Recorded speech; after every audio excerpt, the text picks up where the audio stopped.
ఒకే ఒక దేవుడు ఉన్నాడు, ఆ దేవునిలో ముగ్గురు వ్యక్తులున్నారు. పితా పుత్ర పవిత్రాత్మ ముగ్గురు. ఇదే త్రిత్వైక పరమ రహస్యం. పితదేవుడు, పుత్రదేవుడు, ఆత్మదేవుడు అయిన ఒకే దేవుడు. పితదేవుడు, పుత్రదేవుడు, ఆత్మదేవుడు అయిన ఒకే దేవుడు. నామములో వీరికి భేదమున్నను, స్వభావములో ముగ్గురు సరి సమానులు. స్వభావములో ముగ్గురు సరి సమానులు. కనిపించు కనరాని సృష్టి అంతను ప్రేమతో చేసెను పితదేవుడు. కనిపించు కనరాని సృష్టి అంతను ప్రేమతో చేసెను పితదేవుడు. అతని నుండి జనించే పుత్రదేవుడు. ఆయన అన్నిటిలో ముగ్గురు సరి సమానులు. ఆయన అన్నిటిలో ముగ్గురు సరి సమానులు. కన్య మరియ గర్భమందు జనించెను పుత్రుడైన దేవుడు యేసుక్రీస్తుగా. కన్య మరియ గర్భమందు జనించెను పుత్రుడైన దేవుడు యేసుక్రీస్తుగా. ఆ రక్షకుడే మోసెను లోక పాపముల్. ఆ రక్షకుడే మోసెను లోక పాపముల్.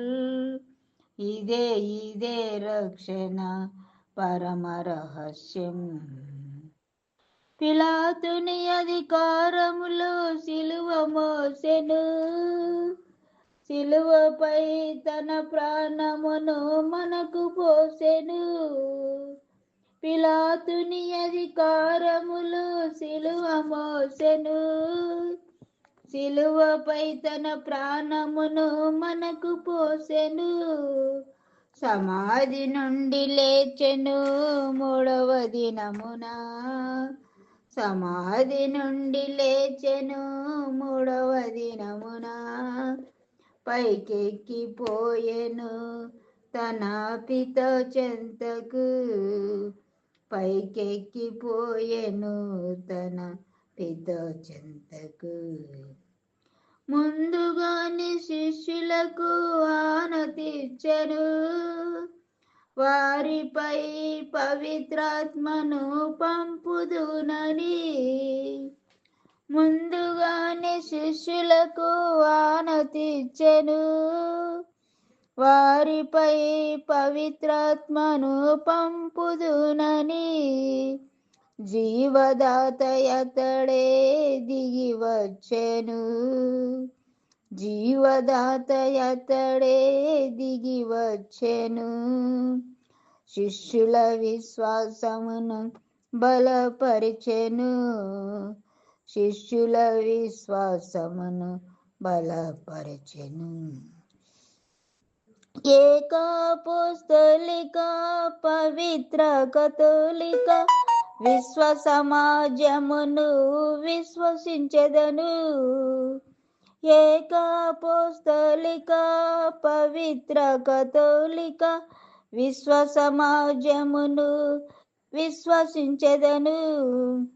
పాపమును పోగొట్టు జ్ఞాన స్నానమును, పాపమును పోగొట్టు జ్ఞాన స్నానమును అంగీకరింతును అంతము వరకు. అంగీకరింతును అంతము వరకు. మృతుల నుండి లేచెను యేసు ప్రభువు, నిన్ను నిద్ర నుండి లేపునని నమ్ము సోదరా. మృతుల నుండి లేచెను యేసు ప్రభువు, నిన్ను నిద్ర నుండి లేపునని నమ్ము సోదరా. నిత్య జీవమున్నదని విశ్వసింపుము, నిత్య జీవమున్నదని విశ్వసింపుము. సృష్టికర్తయే నిత్య జీవమామెన్, సృష్టికర్తయే నిత్య జీవమామెన్. ఒకే ఒక దేవుడు ఉన్నాడు, ఆ దేవునిలో ముగ్గురు వ్యక్తులున్నారు. పితా పుత్ర పవిత్రాత్మ ముగ్గురు. ఇదే త్రిత్వైక పరమ రహస్యం. అందరికీ ఉదయకాల సమయమున త్రిత్వైక దేవ సర్వేశ్వరుని ఉత్సవ సందర్భంగా శుభాభివందనములు తెలుపుకుంటున్నాను. ఈరోజు వాగ్దానం, యేసుక్రీస్తు రక్తము ప్రతి పాపం నుండి మనలను పవిత్రులనుగా చేయును. మనము మన పాపములను ప్రభు సన్నిధిలో ఒప్పుకొనిన ఎడల ఆయన నమ్మదగినవాడు, నీతిమంతుడు కనుక ఆయన మన పాపములను క్షమించి సమస్త దుర్నీతి నుండి, శాపం నుండి, పాపం నుండి మనలను పవిత్రులుగా చేయను. మన పాపములు మనము అంగీకరిస్తే దేవుడు మన పాపాలను క్షమించి అన్నిటి నుండి మనలను తప్పించి మనలను పరిశుద్ధులుగా చేస్తాడు. కాబట్టి మనము దేవుని సన్నిధిలో మన ప్రతి పాపాన్ని కప్పుకొనక ఒప్పుకొని విడిచిపెట్టాలి. అప్పుడు యేసు రక్తం మన ప్రతి పాపం నుండి మనను పవిత్రులుగా చేసి మనను యేసుక్రీస్తుకు మనం బిడ్డలనుగా ప్రభువు తయారు చేసుకుంటాడు. ప్రభు నామంలో మీకు అందరికీ వందనాలు చెల్లిస్తున్నాను. ప్రార్థన చేసుకుందాం. పరిశుద్ధుడైన మా ప్రియ పరలోకపు తండ్రి, వందనాలు, స్తోత్రాలు నాయన. మహిమగల దేవ, మహోన్నతుడా, సర్వోన్నతుడా, సర్వశక్తివంతుడైన తండ్రి, మా పాపముల నిమిత్తం తండ్రి కల్వరి శిలువలో బలి తండ్రి అమూల్యమైన రక్తంలో కడిగి పరిశుద్ధపరిచిన ఆయన, మా పాపములన్నిటిని శాపం నుంచి విడుదల దయచేసిన ఆయన, నీ కృపలో భద్రపరచమని యేసు నామములో ప్రార్థిస్తున్నాము తండ్రి. ఆమెను అందరికీ praise lord. Happy Father's day.